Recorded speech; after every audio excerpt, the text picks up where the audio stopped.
ነገ ህዳር 21 ቆይ እንዳታሳልፈው። ይህ ቪዲዮ ስለ ታቦተ ጽዮን ስለ ጽዮን ማርያም አንድ ቀን ቀድሞ የተሰራ ቪዲዮ ነው። አቤት አቤት አቤት! በጉጉት ስንጠብቀው ነበረ። ደረሰ። እንኳን አደረሳችሁ። እጅግ በጣም ጠቃሚ ቪዲዮ ስለሆነ ቪዲዮን ኮፒ ሊንክ እያደረጋችሁ ጀምሩት። ነገ ህዳር 21 አቤት አቤት አቤት! አንድ ቀን ቀረው። ይህንን ቪዲዮ አንድ ቀን ቀድሜ የሰራሁበት ምክንያት ምዕመኑ የበዓሉን ምንነት እንዲያውቅ፣ ለምን እንደሚከበር እንዲያውቅ፣ እንደዚሁም ደግሞ ከበዓሉ የሚገኘውን በረከትና የዚህን በዓል ትልቁን ቃል ኪዳን እንዲረዳ ብዬ ነው። ኧረ ለመሆኑ ህዳር ጽዮን ማርያምን ለምን እናከብራታለን? ጽዮን ማለት ምን ማለት ነው? ታቦት ማለት ምን ማለት ነው? ጽላት ማለትስ ምን ማለት ነው? ጽዮን ማርያም ታቦተ ጽዮን እንዴት ወደ ኢትዮጵያ ገባች? የህዳር ጽዮን ማርያምን በማክበራችንስ የተሰጠን ቃል ኪዳን የምናገኘው በረከትስ ምንድን ነው? እሺ እኔ ከበዓሉ ጋር የተያያዙትን እነዚህን ሐሳቦች አጠር አድርጌ እናገራለሁ። እናንተ ደግሞ አደራ እንደተለመደው የምትችሉ 21 ጊዜ የማትችሉ ደግሞ ቢያንስ 3 ጊዜ ኮፒ ሊንክ በማድረግ ለሁሉም ሰው እንዲዳረስ አድርጉልኝ። ለቤቱ አዲስ የሆናችሁን ፎሎ ማድረግ እንዳይረሳ እላለሁ። እናታችን ጽዮን ማርያም፣ ጽዮን ማለት ጸወን አምባ መጠጊያ ማለት ሲሆን አንድም በሚስጥሩ ማኅደረ አምላክ ማለት ነው። ጽዮን የሚለው ስም በቁሙ ለቅዱስ ዳዊት ተራራና ለኪዳነ ጽላቱ ሲያገለግል፣ በትንቢታዊ ሚስጥሩ ግን ለቅድስት ድንግል ማርያም ለቅድስት ቤተ ክርስቲያንና ለዘለ ዓለማዊት ርስት ያገለግላል። እግዚአብሔር ከዘመነ አበው በኋላ ለእስራኤላውያን ክብር፣ ሞገስ፣ አምባ መጠጊያ እንድትሆናቸው ታቦተ ጽዮንን በቅዱስ ሙሴ አማካኝነት ሰጥቷቸዋል። አዎ እጅግ በጣም ይገርማል። ልዑል እግዚአብሔር እኮ በእጁ በራሱ ጽላቱን ቀርጾ ለቅዱስ ሙሴ ሰጥቶታል። ታቦተ ጽዮንም ለ500 ዓመታት ለ500 ዓመታት ከእነሱ ጋር በመቀመጧ በፈጣሪና በእነሱ መካከል ድልድይ ሆና እስራኤልን ለ40 ዓመታት መራቻቸው። አማሌቃውያንን በኃይሏ አጠፋችላቸው። ዮርዳኖስን አሻገረቻቸው። የኤርትራን ባህር ከሁለት ከፍላ በየብስ እንዲጓዙ አደረገቻቸው። ዳጎንን ቀጠቀጠችላቸው፣ ሰባበረችላቸው። ፍልስጤማውያንን አስጨነቀችላቸው። አስጨንቃም ደግሞ ከምርኮ ተመለሰችላቸው። እስራኤላውያን በሙሉ ተማጽነው ጥያቄዎቻቸውን መለሰችላቸው። በድንኳን ውስጥ እግዚአብሔር በእርሷ አማካኝነት ተገለጸላቸው። ከእናንተ ጋር ነኝ አላቸው። ኧረ እንዲሁ በአጠቃላይ በእግዚአብሔርና በእስራኤል መካከል ድልድይ ሆና ለ500 ዓመታት ከኖረች በኋላ ከዚያም ባለቤቱ ልዑል እግዚአብሔር ሲፈቅድ በዘመነ ሳባ በቀዳማዊ ምኒልክ እብነ መለክ እብነ ሐኪም አማካኝነት ህዳር 21 ቀን እናታችን ቅድስት ሳባ ባሰራችላት ቤተ መቅደስ ህዳር 21 ቀን ወደ ኢትዮጵያ ገብታ በቤተ መቅደሷ ተቀምጣለች ማለት ነው። ስለዚህ እኛም በመጽሐፍ ጽዮንን ክበቧት እንደዚች ያለችውንም አመስግኗት በተባልነው መሰረት እናታችን ቅድስት ጽዮንን ከበን እናመሰግናለን፣ እንዘምራለን፣ ደስታ እናደርጋለን ማለት ነው። በነገራችን ላይ እናታችን ቅድስት ሳባ ወይም ደግሞ ንግሥት ማክዳ የጠቢቡ ሰለሞንን ጥበብ ለማየት ወደ ኢየሩሳሌም ሄዳ ጠቢቡ ሰለሞንን አግኝታ ልጇን ቀዳማዊ ምኒልክ እብነ ሐኪም እብነ መለክን ከጠቢቡ ሰለሞን አርግዛ ወደ ኢትዮጵያ መጥታለች። ከዚያ በኋላ ቀዳማዊ ምኒልክን ኢትዮጵያ መጥታ ወለደችው። እዚህ አድጎ ወደ አባቱ መልሳ ወደ ጠቢቡ ሰለሞን ላከችው። ከላከችው በኋላ ጠቢቡ ሰለሞን ልጁን ቀዳማዊ ምኒልክን በአየው ጊዜ በመልካቸው ተመሳሳይ ነበሩና ወዲያው ንጉሥ አደረገው።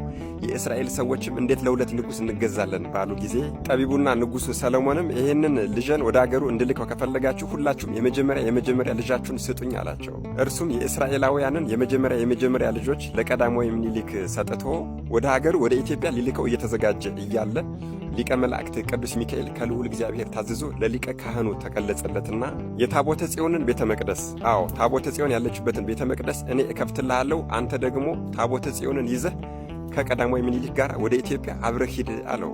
ከዚህ በኋላ እንግዲህ አምደ ብርሃን እየመራቸው ሊቀ መላእክት ቅዱስ ሚካኤል ብርሃንን እያሳያቸው በቀዳማዊ ምኒልክ አማካኝነት ታቦተ ጽዮንን ወደ ኢትዮጵያ ይዘዋት መጥተዋል ማለት ነው። ይሄም የተባረከ ወደ ኢትዮጵያ የገባችበት ቀን ደግሞ ህዳር 21 ቀን ነው። ከዚህ በኋላማ ወገኖቼ ታቦተ ጽዮን ወደ ኢትዮጵያ ከመጣች በኋላ በጣና ቂርቆስ ገዳም ለብዙ ዓመታት ተቀምጣለች። ጎጃም መርጦ ለማርያም ውስጥ ተቀምጣለች። ወሎ ውስጥ ተደባበ ማርያም ተቀምጣለች። በመጨረሻም አክሱም ጽዮን ላይ ሄዳ ተቀምጣለች። አሁንም ድረስ በዚያው አለች። እነሆ በኢትዮጵያም የ3000 ዓመታት ዘመን ልትደፍን ጥቂት ዓመታት ብቻ ናቸው የቀራት። ልዑል እግዚአብሔር እኮ ለኢትዮጵያ ያደረገላት ቸርነትና ምሕረት እጅግ በጣም ይገርማል ወገኖቼ። ይሄው በጌታ ፈቃድ በእርሱ በራሱ ፈቃድ ቅዱሱን ዕፀ መስቀልና ጽዮን ማርያምን ይዘን ተቀምጠናል። እጅግ በጣም አይገርማችሁም? ይሄም ሆኖ ግን ታቦተ ጽዮንን መስረቅና መውሰድ የሚፈልጉ ብዙ ቀሳጤዎችና ወንበዴዎች እንዳሉ እናውቃለን። እኛ ግን አንጨነቅም። አንጨነቅም። ምክንያቱም የመጣችውም የምትጠበቀውም በባለቤቱ በልዑል እግዚአብሔር በቸርነቱ ነውና እንጸልያለን እንጂ አንጨነቅም። በተለያየ ወሬም ራሳችንን አናማጥንም፣ አንጨነቅም። ባለቤቱ ራሱ ከፈቀደ ልትሄድ ትችላለች። የትኛውም ጉልበተኛ ቢመጣ ሊያስቀራት አይችልም። በነገራችን ላይ ታቦተ ጽዮን በአብዛኛው ጽላተ ኪዳን፣ ታቦተ ሕጉ እየተባለች ትጠራለች። ጽላት በብዙ ቁጥር ቢሆንም ሰሌዳ ማለት ሲሆን ኪዳን ማለት ደግሞ በሰውና በልዑል እግዚአብሔር መካከል ያለ ውል ስምምነት ማለት ነው። ታቦት ማለት ደግሞ ማህደር፣ ማደሪያ ማለት ሲሆን ሕጉ የተጻፈባቸውን ጽላት፣ ስላደው ወይም ደግሞ ሰሌዳ ስንላቸው ማደሪያውን፣ መቀመጫውን ደግሞ ታቦት፣ ማደሪያ፣ ማህደር እንለዋለን ማለት ነው። እንግዲህ ወገኖች በታቦተ ጽዮን ጉዳይ ይህን ያክል ከተነጋገርን ህዳር 21 ቀን የሚከበርባቸው ብዙ ምክንያቶችም አሉ።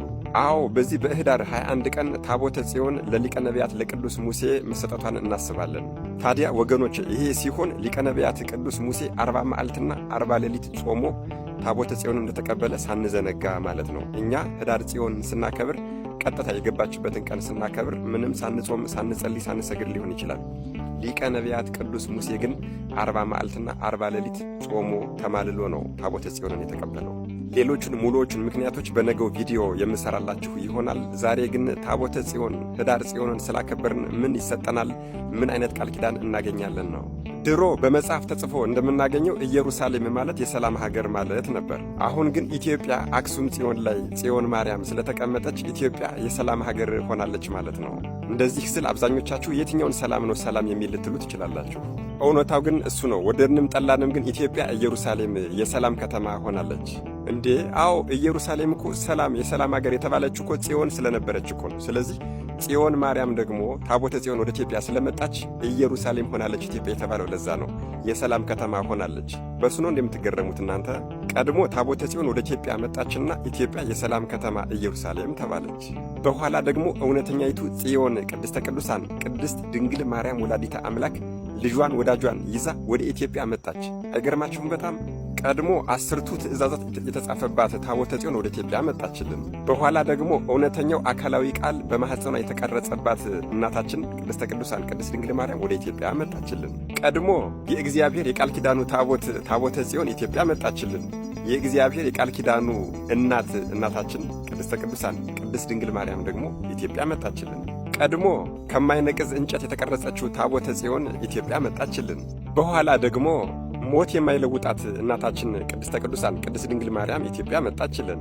ቀድሞ እስራኤላውያንን ከዓለት ላይ ውሃ እያፈለቀች ያጠጣቻቸው፣ መናን ከደመና ለ40 ዓመታት እያወረደች የመገበቻቸው፣ የኤርትራን ባህር የከፈለችላቸው፣ ዮርዳኖስን ባህር ያሻገረቻቸው የሕጉ ታቦተ ጽዮን ወደ ኢትዮጵያ ገባችልን።